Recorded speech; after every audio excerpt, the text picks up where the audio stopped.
Ezagutu nahi duzu Donostiako landare inbaditzaileen lorategi botaniko klandestinoa? Doakoa da, eta hiriko berdegunetako zirkuito instituzionaletik at dago, betoak jota. Ongi etorri Frankisten Botanical Parkera, Matxinenen, Loiola, hiriko sarrera eta irterako altuera handiko autopistaren azpian dagoena. Ibilaldian zehar, espezie exotiko inbaditzaile gisa katalogatutako landare sorta zabala ezagutu ahal izango duzu.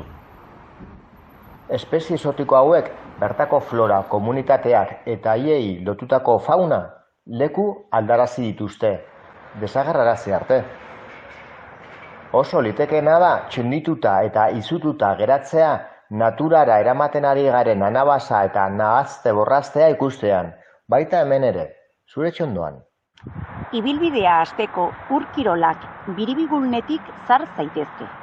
Laster, 30 zentimetrorainoko influoreszentzia konikoetan bildutako loreak ikusiko dituzu.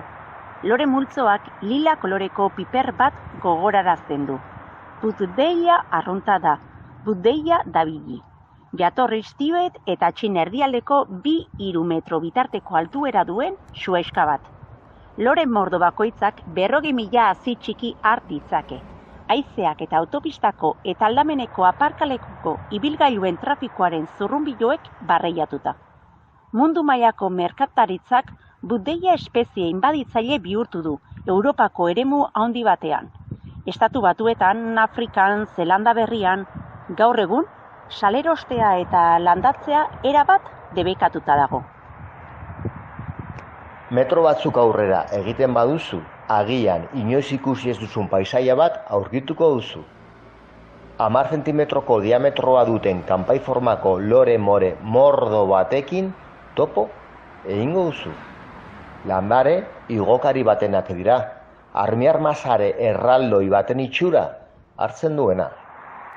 Lurretik, zuhaitz eta zuhaizkatatik azken hauek ito arte, eraikin zaharren horma vertikaletatik eta ia osorik estaltzen duen farola batetik edatzen da. Hipomoea indikoa da, Hego Amerikan jatorria duena. Batez ere, sustraitzeko gaitasuna handia duten zurtoinen zatietatik abiatuta ugaltzen da. Hipomoeak bertako flora komunitateen egitura aldarazten du, iraungi arazteraino. Merkaturatzea debekatuta dago.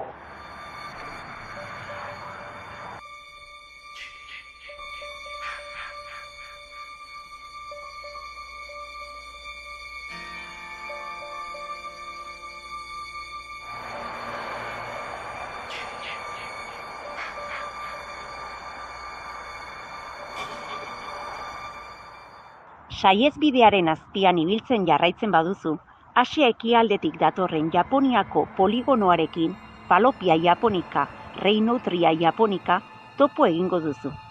Landare horrek lurpeko zurtoin sarea garatzen du, eta ebakitzen direnean, zentimetro bateko luzera duten zati mininoak izan arren, 10 eguneko epean beste landare bat gara dezakete. Ibaietako ur goroldiek, lur mugimenduek eta eraikuntzan erabiltzen diren makinek landare honen barrareiatzaile eta edatzaile gisa jarduten dute. Naturaren kontserbaziorako nazioarteko batasunak Japoniako poligonoa munduko 100 landare inbaditzaile kaltegarrienetakotzat jotzen du. Aparkalekuaren eta kirolkantxaren artean panpalizka dago, kortaderia Seioana, 4 metroko altuera duen gramineoa, jatorriz Argentina eta Brasil hegoaldekoa. Paisaia diseinatzaileak eta biribilguneetako eta autobide erdibitzailetako landaketak espeziearen edapen bide nagusietako bat izan dira. Trafiko gurpildunak haien hasi ñiminoak sakabanatu egiten baitu. Bere loreak panikula handi eta ikusgarrietan biltzen dira. Ale bakoitza 10 eta 15 urte bitartean bizi daiteke. Donostian, espezie hau desagerrarazteko gauzatutako ekintza bakar batek ere ez du bere helburua lortu.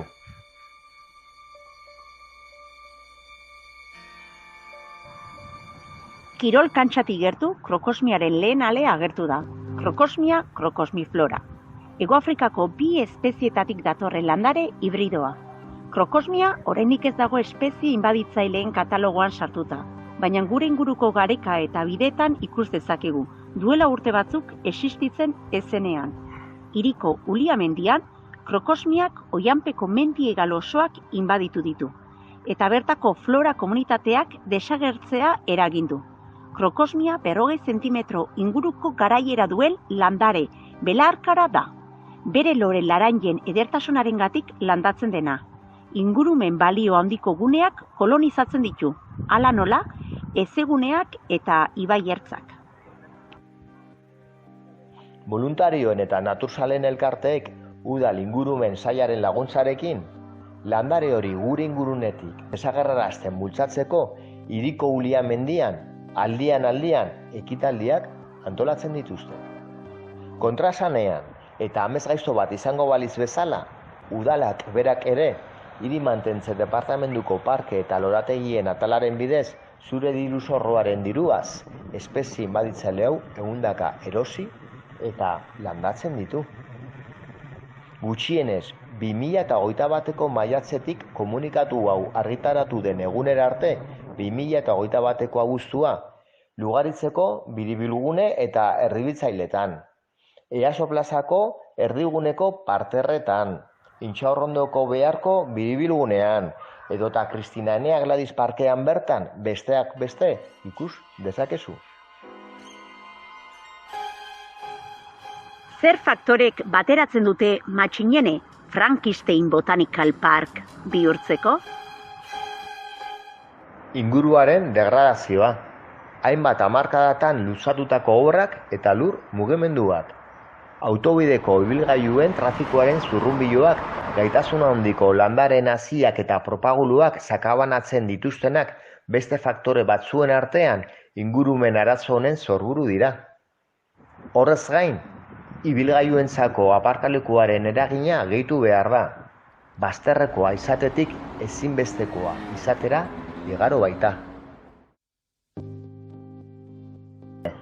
Espezie exotiko inbaditzaileak habitataren galerarekin batera, bioanistasunaren galeraren kausa garrantzitsuenetako bat dira, eta etorkizun ez oso urrun batean suntsipen eta degradazio ekologikoaren eragiletako bat izan daitezke. Tokian tokiko eta mundu mailako erronka izugarria dugu aurrean.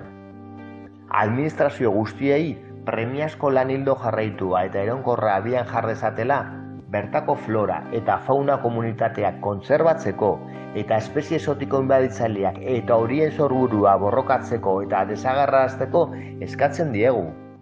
Denbora errealean eguneratutako gardentasun atari bat eskatzen dugu.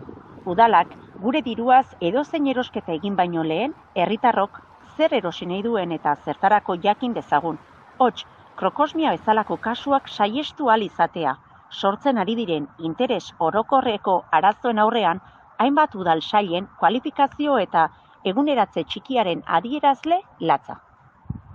Era berean, Miguel Ángel Díez Bustos hiri mantenimenduko zinegotzi arduradunari bere sailak landatutako krokosmia udalerriko berdegune guztietatik kentzeko agindua eman dezala eskatzen diogu.